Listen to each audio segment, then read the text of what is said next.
Hey everyone, my name is Lara Capuano. I am a writer and a speaker and mom of 5. I have a multiracial family, which means I have 3 biological children and then 2 children who came to me via adoption, and they are both Black. And so all these recent events have brought up a lot of big feelings, as we say in my house, and it's caused us to have a lot of conversations. And I've been kind of doing racial and social justice work for many, many years. But right now, there's a shift I'm feeling in our country.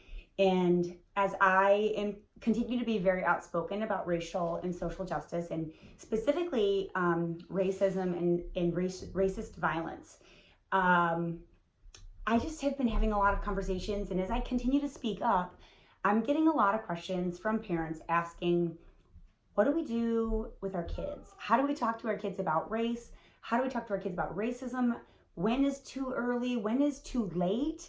And is it important? And is it better just to not saying anything than is to say the wrong thing? And so I feel that plight. I hear you. And so I just wanted to make a quick video and kind of help think through some things differently. So I'm just going to share a little bit about my family. Both of my boys, respectively, have kind of struggled with some special needs.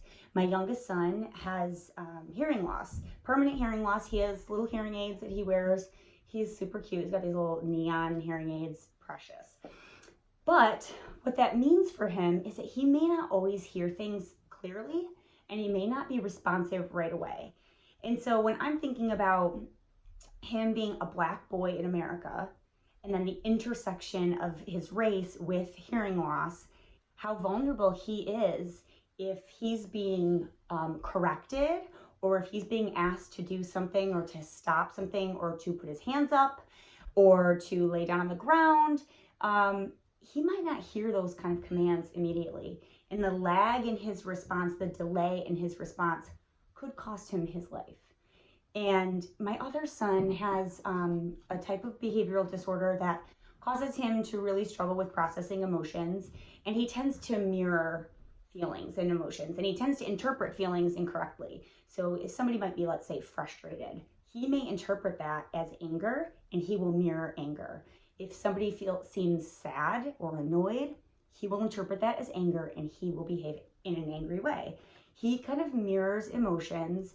And it's his best way of kind of trying to like match the person he's communicating with, and it feels appropriate to him, but in fact it can actually cause him to be extremely vulnerable when he's around a perceived threat. So for example, if he has an interaction with law enforcement where he views the other person to be angry or frustrated, he may escalate and behave in an angry way. Now, both of my boys have these kind of little unique quirks that they have to work through and figure out how to navigate life with these challenges, but those are circumstances outside of their control, just like their skin color. But both of those things make them extremely vulnerable to being the recipient of violence or aggression. And so that's kind of the framework that I'm coming from, where this is very personal to me. And I admittedly I view myself to be very anti-racist, and I'm very pro-Black, and I'm there for this discussion. So I've been like training for this. So I'm super excited that parents are asking, how do we engage in conversations with our children about race and racism? So my first, kind of piece of advice would be not to take my word for it, but to take Black women's word for it. People listen to me because I have like proximity to Blackness. I'm parenting Black children, and so people are like, tell us what to do, tell us what to say. But I'm not an expert. I'm really not. And everything I've learned from Black and brown anti-racist educators, and largely women. So if I have some sort of street cred because I've been parenting Black children for 12 years, imagine how much street cred Black women get. They've been raising Black children since the beginning of time. So tip number 1 would be listen to Black voices. Listen to Black women, listen to Black men. Diversify your social media and your news outlets to include a diverse group of voices speaking into your life and helping challenge your current thinking. The second piece of advice would be definitely talk to your kids about race and about racism. The goal is not to raise colorblind kids. In fact, we do our kids a disservice when we teach them not to see color or that we're all one race. While we are all one race, and that is true, when we dismiss somebody's ethnicity, culture, or race, we are then also dismissing or even denying the differences that their race, ethnicity, and culture might create in their life. So the disparities, the differences, and the unique beauty all get washed away when we say we don't see color or we're all just one human race. And the idea of that is beautiful, but it's just a little antiquated and it actually doesn't do justice to people of color. So tip number one, listen to Black voices, believe Black voices. Number two would be to talk to your kids about race and racism. Don't do the colorblind rhetoric, and make sure that you're really engaging in dialogue, pointing out differences in a celebratory way, and introducing these concepts that people are treated differently because of the color of their skin. My third little tip would be do not engage your children in conversations about racism without first steeping them in Black excellence and Black culture and Black beauty. When we tell our kids, oh, racism is this terrible thing, people are mistreated just because of the color of their skin, I kind of feel like their little tiny precious brains can't compute how that's possible.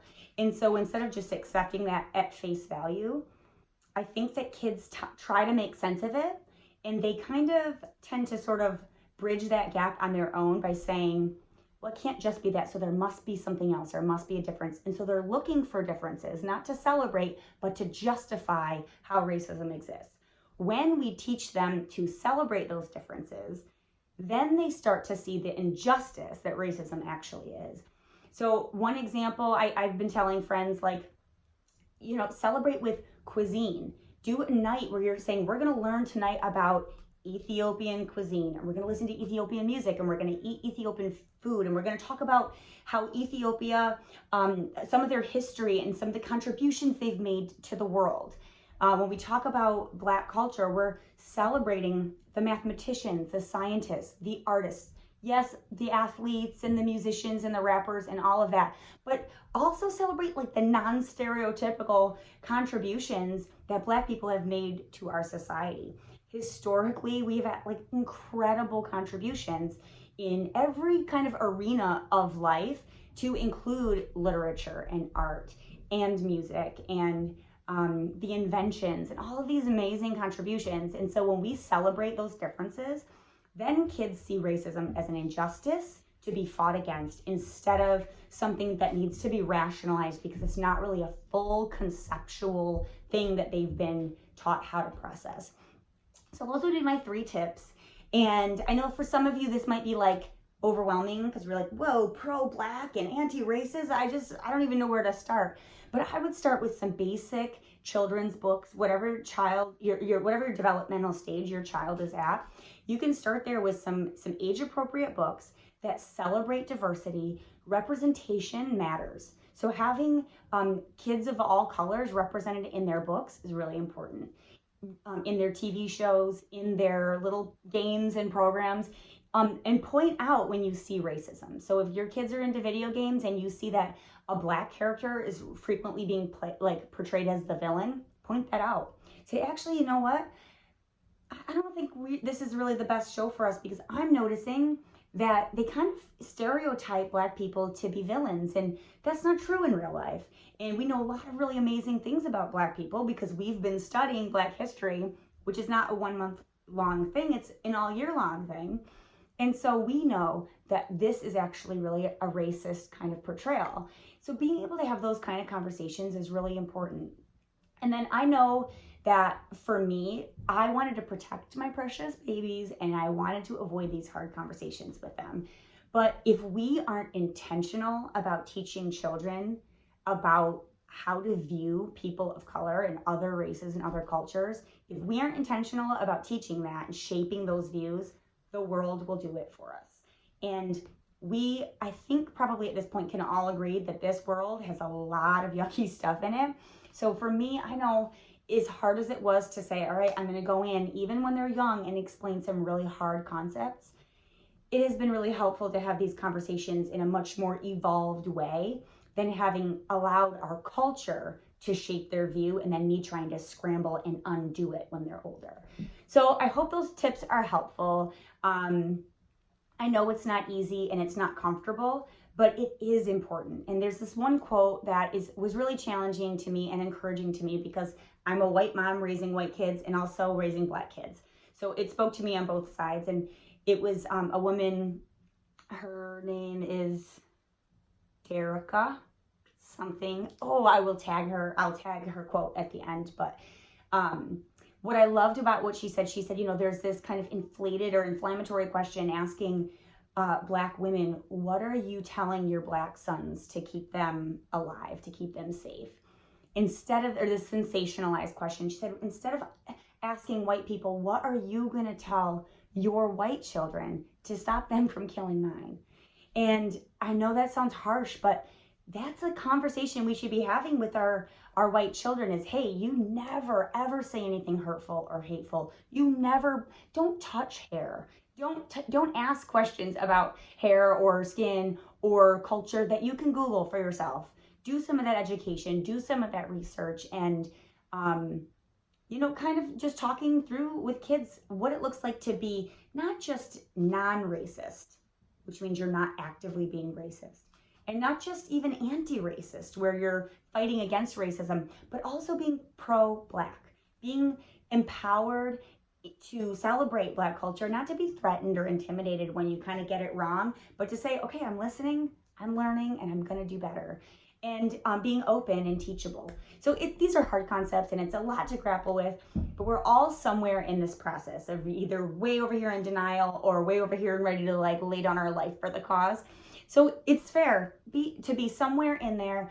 And my goal is just that these tips would move you a little bit further towards this sense of love and safety and acceptance and inclusion and equality and equity in our world. So I hope that's helpful, and thanks for listening.